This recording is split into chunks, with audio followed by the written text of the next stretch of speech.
যে indigenous day তথা আদিবাসী দিবস, এটা সেই 1982 সাল থেকে বর্তমান আঙ্গিকে না হলেও রাষ্ট্রসংঘের উদ্যোগে এটা সারা পৃথিবীতে পালিত হচ্ছে এবং 1994 সাল থেকে এটা আজকের দিনটাকে আন্তর্জাতিক আদিবাসী তথা ইন্ডিজেনাস ডে হিসাবে পালন করা হচ্ছে। সবারই এই দিবস উদযাপন করার অধিকার আছে। আমরা দেখছি ভারতবর্ষের বর্তমান শাসক দল ভারতীয় জনতা পার্টি, তারাও বটাকরা করছেন, আমরাও করছি। আর এখন এডিসিতে যারা শাসন ক্ষমতায় আছেন ত্রিপুরা মতো, তারাও করছে। এটা করা নিয়ে আপত্তি নেই, সবারই অধিকার। কিন্তু যে কোনো একটা কর্মসূচি পালন করতে গেলে পরে তার একটা নৈতিকতা একটা প্রশ্ন আছে। আমি বলবো ভারতবর্ষের বর্তমান শাসক দল ভারতীয় জনতা পার্টির এই আন্তর্জাতিক আদিবাসী দিবস উদযাপনের কোনো নৈতিকতাই নেই। কারণ তাদের গত 12 বছরের শাসনে এই দেশে যদি সমস্ত অংশের মানুষই নিপীড়িত, আর তার মধ্যে সবচেয়ে বেশি যদি আক্রান্ত হয়, অধিকার তাদের কেড়ে নেওয়া হয়, এটা আদিবাসী।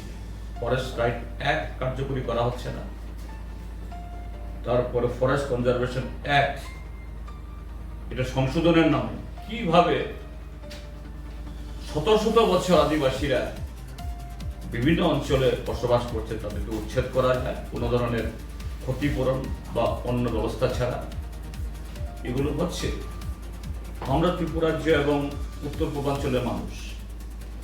ভারতবর্ষের অন্য রাজ্যে, ভারতবর্ষের বর্তমান যে 12-13 কোটি আদিবাসী, তার 90% হলো যে মেনল্যান্ড, গুজরাট, মহারাষ্ট্র, রাজস্থান, মধ্যপ্রদেশ, ঝাড়খণ্ড, ছত্তিশগড়, উড়িষ্যা, এই সমস্ত রাজ্যে।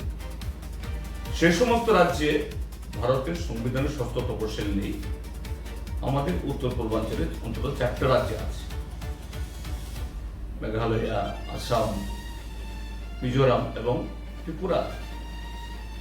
এই 4টা রাজ্যের 10টা এডিসি এর ক্ষমতায়ন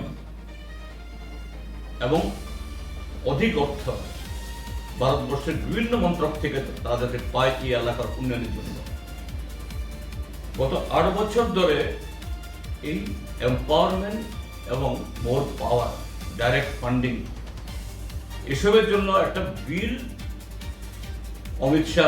অমিত শাহ দপ্তরে পড়ে আছে।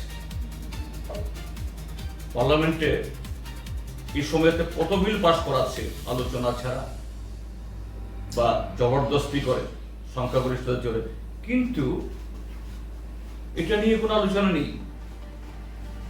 তারপর ত্রিপুরা যে ত্রিপুরা মথা, তারাও ঘটা করে আজকে এই খুমলুঙে এই দিবস উদযাপন করবেন। দেখেছি আমি তাদের সুপ্রিমো এবং আমাদের মাননীয় রাজ্যপাল খুমলুঙে আছেন।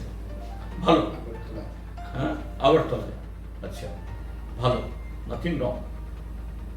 কিন্তু এই ত্রিপুরা মথা যারা নিজেদেরকে মনে করেন যে আমরাই একমাত্র ত্রিপুরা রাজ্যের ইন্ডিজেনাস পিপল, আদিবাসী বা ট্রাইবেল, তাদের প্রতিনিধি 125তম সংবিধান সংশোধন বিল, যার সাথে সবকিছুই যুক্ত, এটা নিয়ে তাদের কোনো উচ্চবাচ্য নেই, কোনো কথাবার্তা নেই। শুধু একটা খোয়াব দেখাচ্ছে যে গ্রেটার ত্রিপুরা, তার মানে হলো কোন রকমের ক্ষমতা দখল করা। জি, তারা করুন, তাদের উৎসবও, তাদের এই কর্মসূচি সফল হোক, এতে কোনো ধরনের আমাদের আপত্তি নেই। কিন্তু নৈতিকতা বলে একটা কথা আছে, morality. There is no morality of Bharatiya Janata Party and to some extent to Tripura Motha also to observe this World Indigenous Day today on 9th August. এটাই হলো তাদের উদ্যোগ সম্পর্কে আমাদের বক্তব্য।